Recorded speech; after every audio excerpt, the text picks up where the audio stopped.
invitation to join you today, and I will just keep looking at the people at the back. Please wave if you can't hear me, because I don't have a very good teacher voice, unfortunately.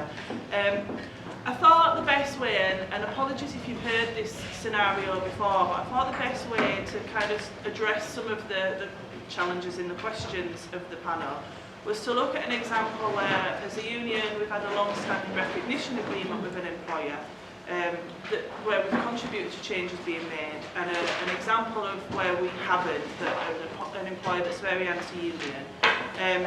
And I think it kind of shows some of the gains that we've made in the movement, some of the glaringly obvious challenges that we've still got, but some of the opportunities as well. So the BFAWU represents workers throughout the food industry, and we know it produces a huge amount of emissions into the atmosphere. And as a union over the last few years, we've done a lot of work to engage with our members around climate change. You know, we've taken inspiration from the work of Sam at PCS, but talking to them why it is a trade union issue, why it can't be a separate agenda item, why it's got to be included on every agenda item that we've got. The difference that they can make not only in their workplace but their community as well, because we know it can be overwhelming, can't it? Especially if you don't feel like you're an expert, you don't really know where to start. And why we should link up, and why our members should link up with local climate groups, because we also know that workplace issues don't start and stop at the workplace door, and community issues don't either. Climate change affects all of us. And we've seen more and more motions to conference and engagement with local climate groups as a result of that.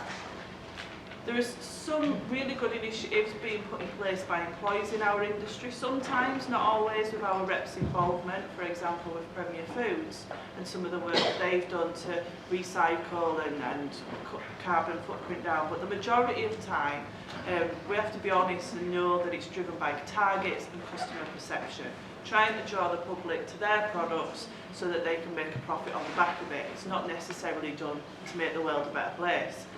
But the problem we have is that it's very inconsistent. Large national companies have got more resources and power than a standalone small family business, and the measures in place, as we know, don't always reflect the whole supply chain.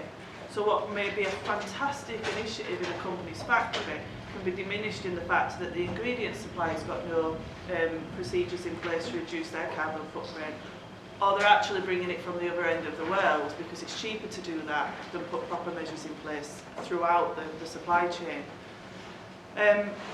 And this is where we come in as a trade union movement, ensuring best practice is shared and that the industry moves forward as a whole to become greener, with our members' voices being heard and listened to throughout.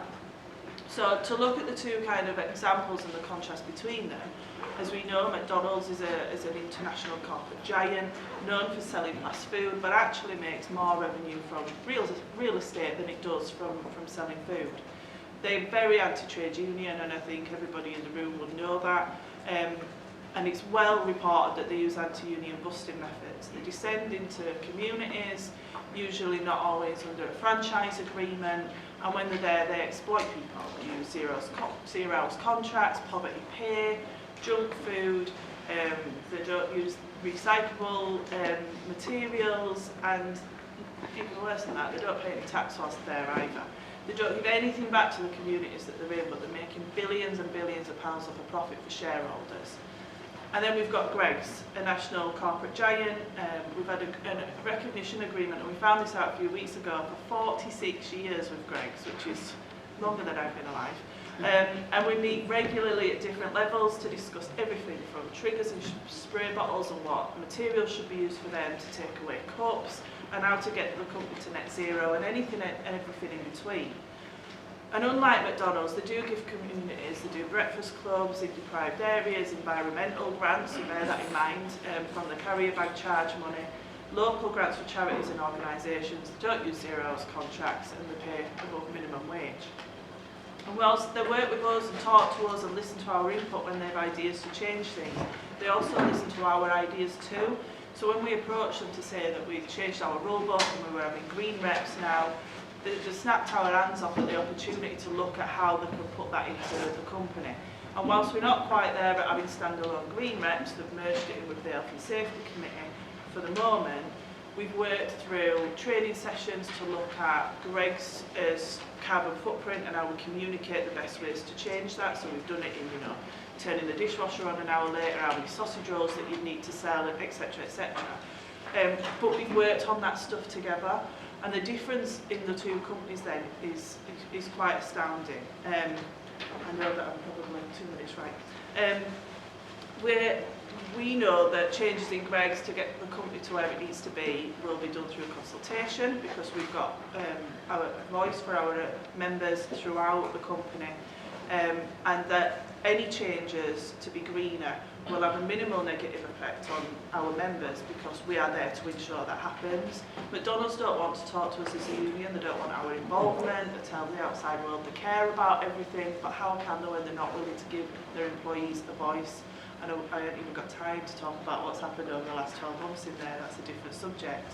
So we've got to work in different ways, haven't we, to engage workers, not only to unionise in their workplace, but to connect to the climate crisis. And I'd encourage you to really have a look at the work that's been done by Sheffield Trades Council, Wakefield Trades Council, and Leeds Trades Council up in Yorkshire, and I'm very biased, that's where I'm from, because they've been doing some amazing stuff around the city's needing a pay rise, just transition, and just general climate activism, and linking up with climate activists and trade unionists.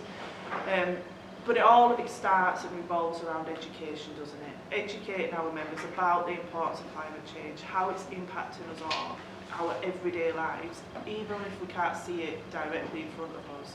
And how it's having a devastating consequence in the global south. We've got to debunk the myths that are peddled out through greenwashing, you know, that example of McDonald's, how well we're doing. Well, are they really? No, they're absolutely not, but it's our job, I think, as the climate movement and the trade union movement to challenge that, because they're putting profit before everything else, not just the people, but our planet as well, and we've got to be the ones to call it out. Thank you.